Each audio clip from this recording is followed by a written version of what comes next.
Well, you can tell by the way I use my walk. I'm a woman's man, no time to talk.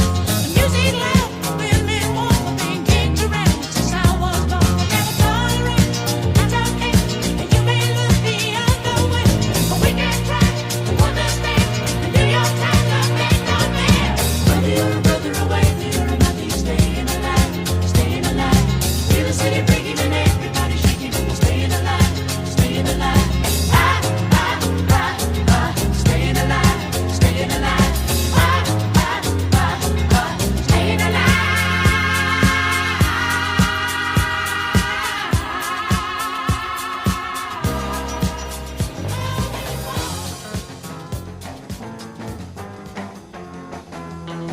In 1920, Ireland was still ruled by Great Britain, but already many people wanted independence, and until then, they supported the Sinn Féin party and began to do things to not get involved with it. This party formed a rival government called Dáil, and the Anglo War began Irish, and this was a very violent event. That is why the British Prime Minister David Laird created a committee to find a solution. The Laird of the government of Ireland was created, and it was basically that Ireland would divide into two, 6 counties to the north and the remaining 26 to the south. But each one need to have their own parliaments. But Britain will continue to take care of the main police and the army, but nobody in Ireland was completely happy with this decision. Some accepted it, others rejected, but the North did not accept it because they will still be part of the United Kingdom, and they were very alarmed by this law because they felt that Ireland was not going to become independent since they did not like the division of the East and those of the South.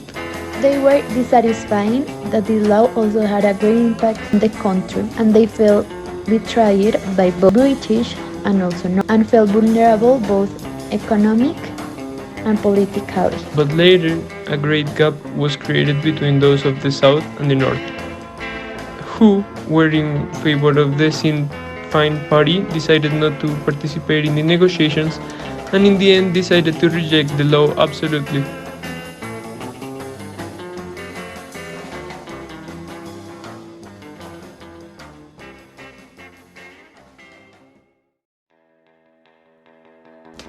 During 1921, the British government and the Irish nationalists realized that a point had reached where both sides could not achieve victory nor defeat.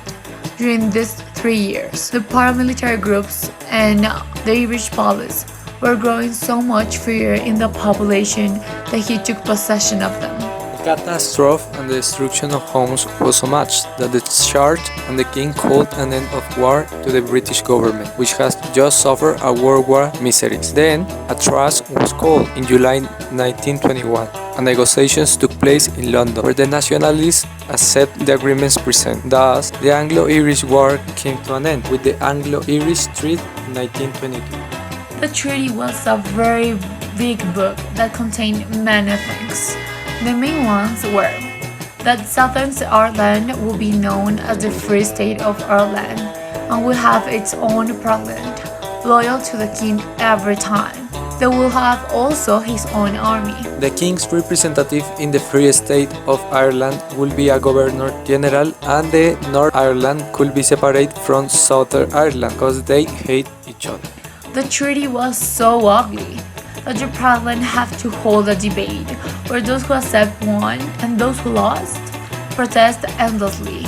But this unleashes a civil war between the two sides, which lasted a year. Many of the ideas agreed on the treaty were not accepted because they felt they were good for achieving the independence they wanted so badly, and thus avoiding a new and even more dangerous war, although for many generations this did not change between the two groups. In my opinion, it gives us freedom, not the ultimate freedom that all nations desire, but the freedom to achieve it.